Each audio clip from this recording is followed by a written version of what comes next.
Ready start.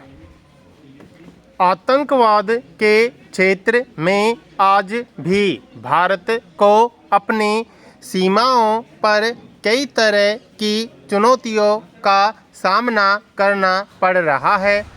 उसमें सामरिक चुनौतियों के बजाय आतंकी घुसपैठ, मादक पदार्थों की तस्करी, अवैध तरीके से प्रवासन आदि की मुश्किलें ही सबसे अधिक जटिल हैं।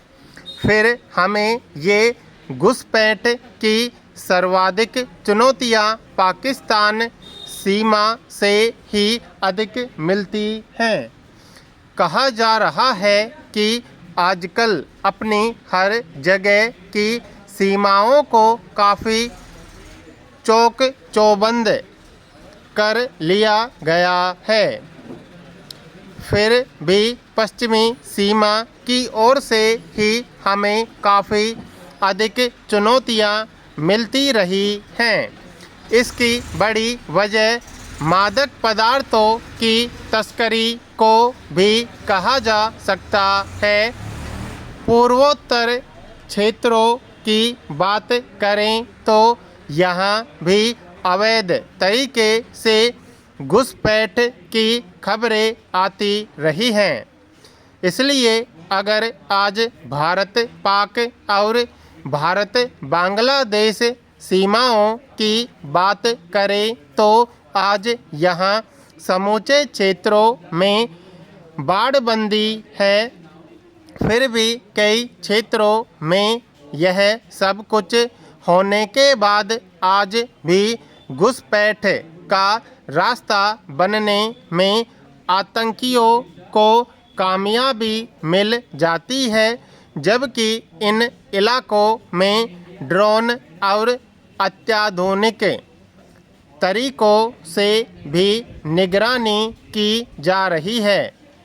आज आतंक पर काबू पाने के लिए ज़रूरी है कि हमारे खुफिया एजेंसियों और तमाम सुरक्षा बलों और स्थानीय पुलिस प्रशासन के बीच समुचित परस्पर संपर्क और समन्वय बने।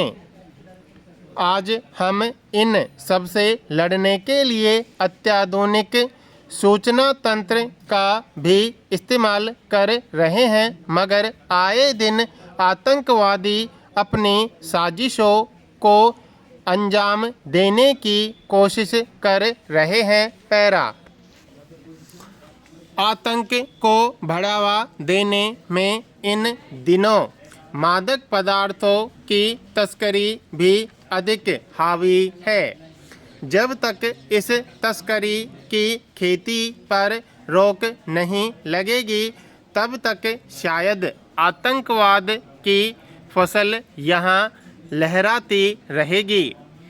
कुल मिलाकर आज हम यह कह सकते हैं कि हमें सभी ओर की सीमाओं की सुरक्षा को बरकरार रखने के लिए आपसी समन्वय और खुफिया तंत्र को भी काफ़ी मजबूत बनाने की ज़रूरत है।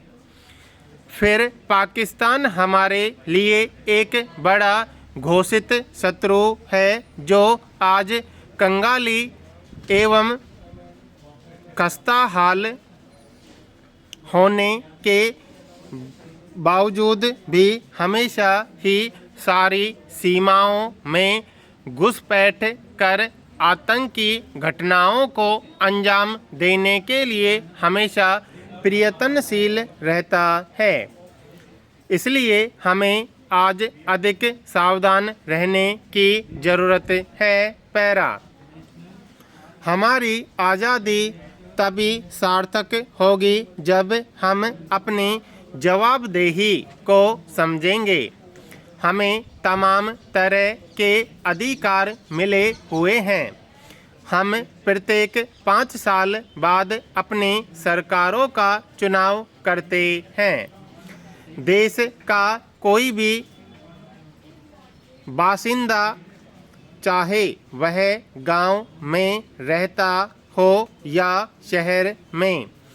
उसे सरकारों को चुनने का अधिकार मिला है। अब यह सवाल अलग है कि उसमें हम अपनी कितनी भागीदारी सुनिश्चित कर पा रहे हैं। क्या बतौर नागरिक इतने भर से हमारे कर्तव्यों की इतिश्री हो जाती है? जवाब सरल है, नहीं। लोकतंत्र का जीवंत होने के लिए सबको, चाहे वे जनप्रतिनिधि हों या अधिकारी या विभिन्न भूमिका में देश के नागरिक, सबको अपने हिस्से की जवाबदेही या यों कहे उत्तरदायित्वों का कुशलतापूर्वक निर्वहन प्रतिदिन करना होगा, तभी आज़ादी की सार्थकता है। लोगों के जीवन में सरकारों का वास्ता सिर्फ कर लगाने तक सीमित नहीं है, बल्कि हमें यह भी देखना चाहिए कि जो कर हम अदा कर रहे हैं उसका सदुपयोग हो रहा है या नहीं। उसके एवज में हमें मुकम्मल सुविधाएं मिल रही हैं या नहीं। पैरा। लोकतंत्र में हर कोई सरकार के कामकाज से लेकर एक दूसरे पर निगरानी रखता है। यही अंतर है राजतंत्रात्मक व्यवस्था और लोकशाही में। मगर नागरिकों की सजगता के अभाव में लोकशाही को राजशाही में बदलने में देर नहीं लगती है।